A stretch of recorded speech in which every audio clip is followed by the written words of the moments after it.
pessoal, bem-vindos então à disciplina de Tecnologia de Conformação. Nós estamos praticamente formando a nossa segunda videoaula, nesse formato que nós estamos fazendo, à distância, né? Não é um processo meio EAD, né? Mas a gente está tentando fazer o que pode nesse momento agora que nós estamos passando. Então, espero contar com a colaboração de todos, né? Vocês têm que acessar os materiais, têm que fazer todo o material possível, tá? Não deixe de estar acessando os professores, material, que ele tiver que estar colocando. Qualquer material que os professores botarem, acessem, façam, tá? A gente não tem noção ainda de quando é que a gente vai estar voltando isso normalidade em sala de aula. Então, é uma maneira de a gente estar com vocês trabalhando essa disciplina. A gente tinha a ideia de fazer coisa com avaliação e tudo mais. Não, esquece, negócio de fazer avaliação, prova e tudo mais, tá? A gente está trabalhando então com as perguntas e com os trabalhos que eu estou pedindo para vocês estarem postando. Tá? Então, só isso aí já vai dar, dependendo do tempo, já vai dar bastante coisa para estar fazendo. Tá? A gente está prevendo que a gente tenha ainda um retorno em sala de aula suficiente para estar trabalhando em aula prática e tudo mais. Isso é importante para a disciplina de conformação mecânica, nós temos uma prensa gigante lá. E para vocês poderem estar trabalhando. Vamos lá, vamos pegar uma peça, vamos forjar ela, vamos dar uma pancada nela e você vai aquecer o material, né? Consegue fazer um relatório e tudo mais. Isso vai ser também importante para vocês, tá? A aula passada eu não fiz análise ainda do quem postou, que não postou, né? Ela termina até na data de hoje, até as 18h45. Depois eu vou ver quem está respondendo perguntas e tudo mais, tá? Eu estou, pelo meu feedback, assim, tem muita gente que não está respondendo as perguntas. Tomara que essa turma aqui seja diferente, tá? Qual é a ideia, então, nossa aqui? Eu vou estar trabalhando muito com esse livro aqui, né? Esse aqui é o professor Lírio Schaefer. Ele trabalha só com problemas matemáticos. Isso aqui é tudo cálculo matemático para o processo de conformação mecânica. Tem de tudo quanto é coisa aqui dentro. Tem vários livros, tá? Tem outros livros que eu posso estar mostrando para vocês sobre cálculo de forjamento. Mas eu peguei um apanhado ali dentro desse livro, uma equação matemática, que a gente já pode aplicar no processo de forjamento, né? Vamos lá. Vamos, por exemplo, tentar forjar um bloco quadrado de 400 milímetros de lado. Quer dizer, eu tenho um quadrado de 400 por 400. É um monstro. Tá?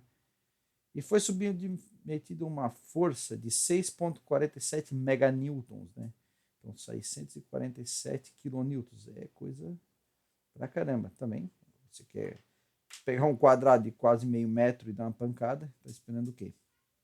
Bom, como assim? Sim, você tem o quadrado, você quer reduzir a altura desse quadrado, né? Então, à medida que você vai bater, o quadrado tende a abrir nas laterais. É essa que ele está falando, tá?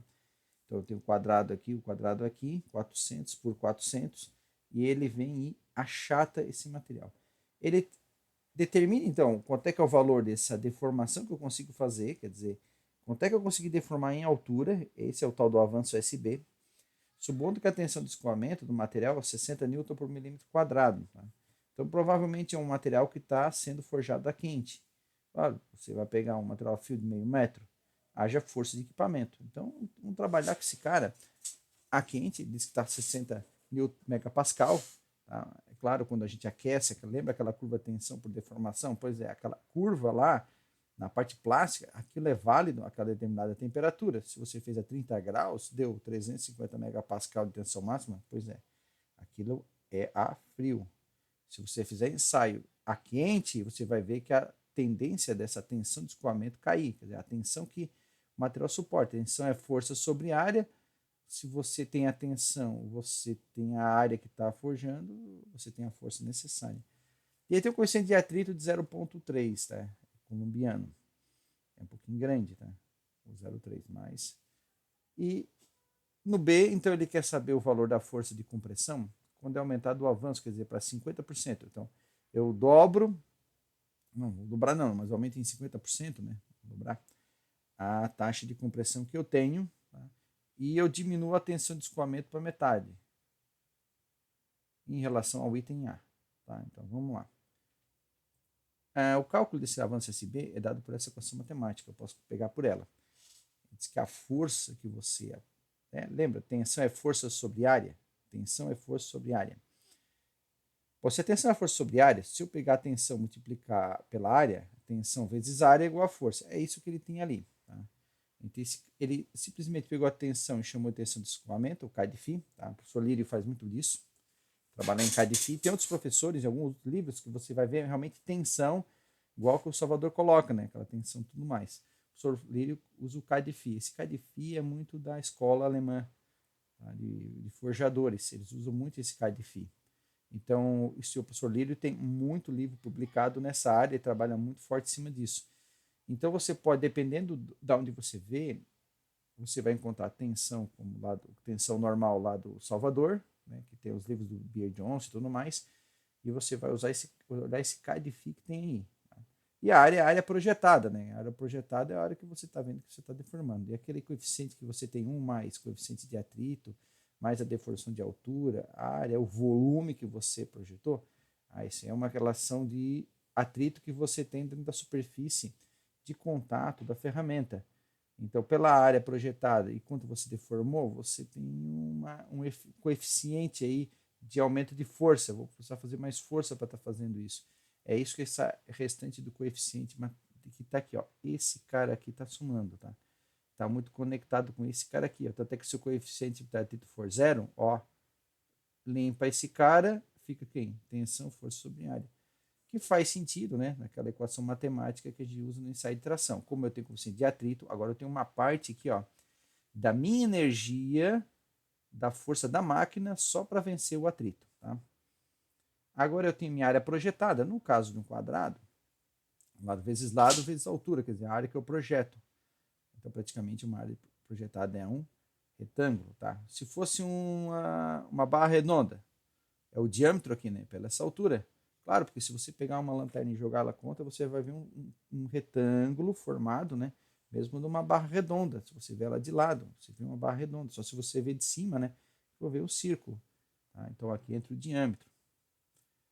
O volume de material, sim, é a área que você tem vezes a altura que você está deformando. Sim, é o volume que você está deformando, é isso que ele quer saber.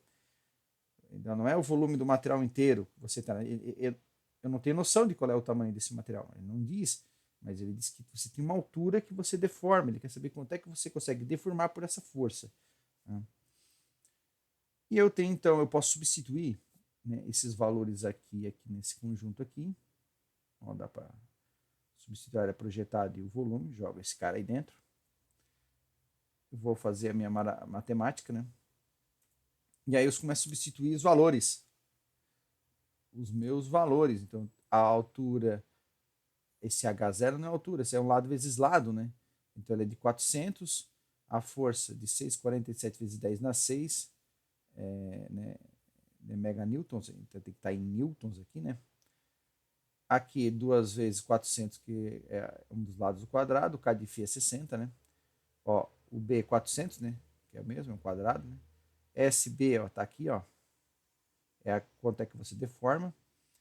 Ó, K de φ 60, 400, 0,3 coeficiente e o quadrado desse carinha aqui, tá? Substituo ele aqui embaixo, ó. 10 na 6, 10 na 6 dessa 6. Eu posso cortar esse cara fora, né? Dividir tudo por 1 vezes 10 na 6. E eu vou ter, então, essa equação matemática aqui. Tá? Para eu tentar determinar esse cara aí. Eu uso lá a matemática, né? Equação de segundo grau. Substituo esse material ali. Chego, então, a 1333, mais ou menos 1580. E agora? Sim, porque lembra? Equações para a gente achar, né? Equações de segundo grau. Como é que a gente resolve isso? É mais ou é menos? Isso nós vamos estar falando no nosso segundo vídeo.